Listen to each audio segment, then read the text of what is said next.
Welcome to the Persuasion video. Today we're going to talk about the best ways to be persuasive in academic writing and speaking. Aristotle devised three categories for the means that we use to persuade other people: logos, pathos, and ethos. Logos is the root of our word logic. Any logical means of argument fits in this category.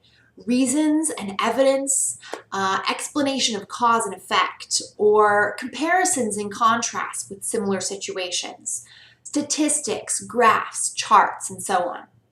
In academia, of course, logos is the best and most respected of the three appeals, so you should rely on that the most in your persuasive writing. Pathos is the emotional appeal. It shares a root with the word sympathy. Anytime you try to create an emotional reaction in your reader, whether fear, pity, anger, sorrow, even happiness or joy or desire, that's a pathos appeal. If you tell a story or an anecdote, show a picture or a video, use descriptive language, chances are you're using a pathos appeal. Pathos is somewhat useful in academia, but it is a little dangerous. If your reader feels manipulated or if they think that the emotion is overshadowing the logic of your argument, they're probably going to react negatively and you might lose them altogether.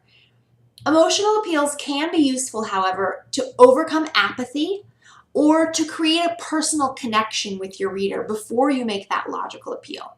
That's why some of the introduction techniques that we talked about in a previous video are emotional appeals. Quotes, stories, shocking statements, those can all serve to create a connection with your reader, get them interested in the topic, but then you reserve the body of your essay for the logos appeal.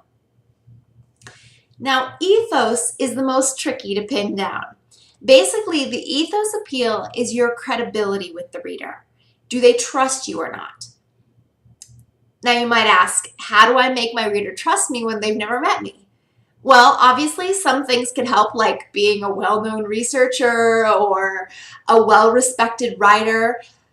But even if you're someone who's completely unknown to your reader, you can create a good impression through your tone, your writing style, having well-edited grammar and mechanics. You can also make yourself seem trustworthy by using your logos and pathos appeals appropriately. That is to say, not overusing the emotional effect and so on. Another thing that boosts your credibility is how you treat your audience, especially your opponents. If you show your opponents respect, even while you disagree with them, then your audience will also feel respected and therefore more trusting of you.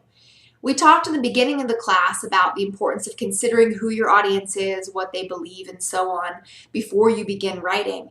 But a lot of people act like they're only writing or speaking to people who believe exactly the same way that they do. So what happens is that the writer ends up saying something insulting about the other side, and they don't realize that they've accidentally offended half their audience. Writing with a satirical or like snarky voice is fun. Believe me, I enjoy it plenty when it's in the right context. It has its place, but it doesn't typically convince people to change their minds. It just further establishes people in what they already believe. The pros stay pro, the cons stay con. So in the next video, we're going to take a look at some of the ethical precepts that will help you be persuasive to your opponents while still showing them respect. Both your audience and your opponents.